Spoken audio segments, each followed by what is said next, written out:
So, project delivery is key to success in our industry, especially during these tough times post-COVID. From your wealth of experience, what do you think are the key factors that contribute to successfully delivering a project?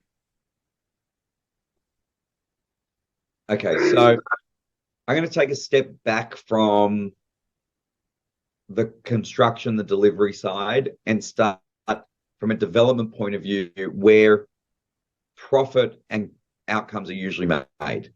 And real success happens the moment you buy right.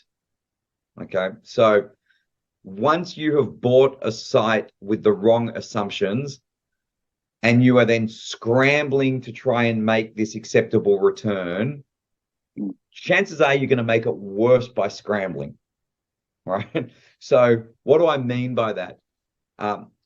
The time that one takes and the investment one is prepared to make before they sign an unconditional contract is probably the the best investment that they will make out of any dollar spent for the rest of the project.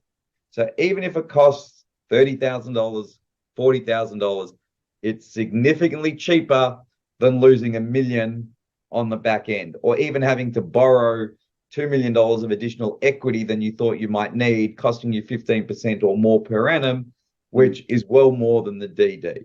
So I see it time and time again. People come to us with projects they've bought, they come with their feasibility, and the first thing you look at the build cost and they go, oh, yeah, we did a project, only 3 kilometers away. We use the same building rate. So the first thing is obviously, yeah, your building that you finished last year, the building price is now 3 years old. What were the ground conditions? Are they the same? Are they different? There's so many issues that come into it. What were the planning constraints that went to those building materials, and so on and so forth, that you have to assess every site, never generalize. Mm. And if you really take the time to do thorough due diligence at the outset, you'll still have issues that you're not expecting through the journey, but they will be significantly more manageable. And, for our own internal projects, as a general statement, we're usually always within 3% up or down on where we started. Or typically, if we're lucky and we get a big planning win, or there might be some spike in the market, sure, you make more. But to some extent, there's educated luck out of that, but you can't bank on that. You can't say with certainty, I know the market's going to go like that in terms of revenue.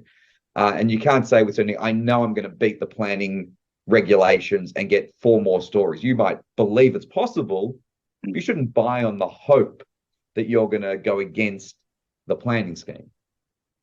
So hopefully that answers that question. Yeah, no, I think it does. Yeah, you were spot on here.